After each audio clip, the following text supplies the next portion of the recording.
Hello, YouTube. My name's Carl. This here on the screen is Baker the Prepper Dog.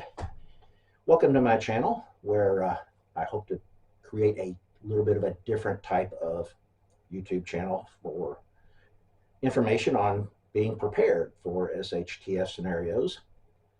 Given my many years of experience and gaining knowledge in this, my plan is to make videos that are short, concise, and to the point. I know if you've watched many YouTube videos, as I have, a lot of the time you're watching the video and you're thinking, please get to the point. It's a 30-minute video. You're looking for 5 or 10 minutes of information and it's dragging on. And I'm not going to do that. I'm going to get to the point. In fact, the point of this video is telling you I'm going to make videos to get to the point. I do believe that I am somewhat uniquely qualified to give advice on being prepared. In fact, you can think of just take advice from your old Uncle Carl and learn from my experiences and actually learn from my mistakes too. I've tried to. Anyway, that early in my life, in my teens, I went through two different experiences. The one was April 3rd, 1974, referred to as the Day of 1,000 Tornadoes. There weren't actually 1,000 tornadoes. I think the final count was about 370 something, which is still a lot of tornadoes. Anyway, I lived in Louisville, Kentucky at the time, and I may do a video just telling you, going into more detail about that. My second and far worse experience was after I joined the Navy, went through basic training, and they called it A&C school in the Navy. My first duty station was Naval Air Station Agana, Guam. Got there January 76. Brought over my wife that I had just married right before going to Guam. We found a little bitty apartment off base, and I do mean little bitty. And May 21st, 1976, Guam was hit by Super Typhoon Pamala. Guam was devastated by Super Typhoon Pamala. I think we're both still 19, living off base. Went 2 weeks without running water and 6 weeks without electricity. At the time, there was no FEMA to be standing there to hand you a bottle of water 2 hours after the storm. In fact, the 70s, there was no satellite communications, no internet. We were on our own. And I think this is probably the primary thing that it instilled in my psyche to be prepared for SHTF scenarios, because you really never know what might hit you. I'd like to convince some people that maybe just getting started in prepping or thinking about getting started in prepping, that it doesn't have to be hard. Maybe you've watched some of these videos where a person gives you a tour of their pantry and here all of their, just an example, all their canned goods perfectly aligned by size of can, what's in the can, the best by date. Well, I'm not that organized. I'm just not built that way. I'll throw a picture up here of one of my sets of stairs. It happens to be at the bottom of our basement steps.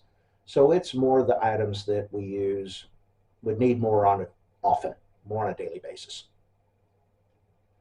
One of my main points is that prepping doesn't have to be hard.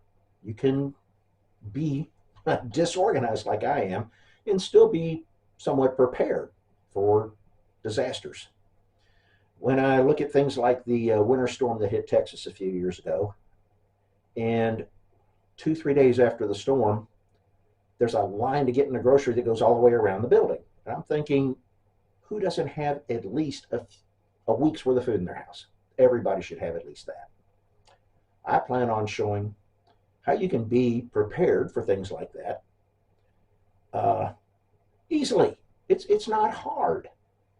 My first video, which I've already thought out, will show you how to start storing water at first at zero cost. Won't cost you a dime. Won't even take you much time. But if something happens and your water goes out, you'll have fresh water to drink. One of my first tips is, well, of course, seems common sense, but look for sales. Last time I was in my local Walmart grocery, and in Walmart groceries, they put sale items at the ends of the aisles so you hopefully see them. Well, they had Walmart brand canned vegetables at 58 cents a can. Knowing what our food supply chain looks like, in that it's, I think it's going to get worse, I picked up a whole case of corn, just canned corn. Had about a 2.5 year shelf life on it, or Best Buy date. And there is a difference between Best Buy and used by. We can go into that more later. But bought a case of corn, brought it home, put it on the shelf. And if you think about it, that wouldn't even have to be heated. You could just open the can, there's a meal.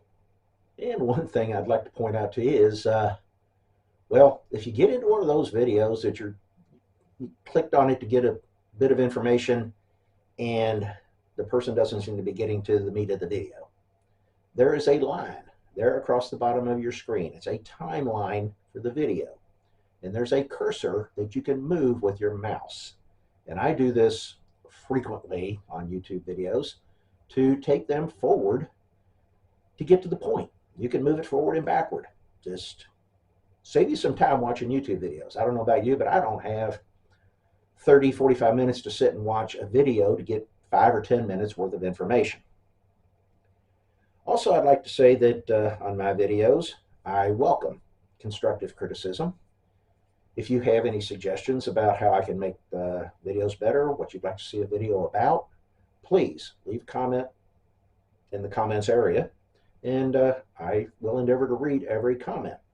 For any of you that think that you can't start because it's too daunting, I want you to remember that even a journey of 1,000 miles starts with the first step. You've got to take that first step. And if you think that you're not expert enough, you don't have expertise to do a certain project in prepping, I want you to remember that the Ark was built by amateurs. The Titanic was built by professionals.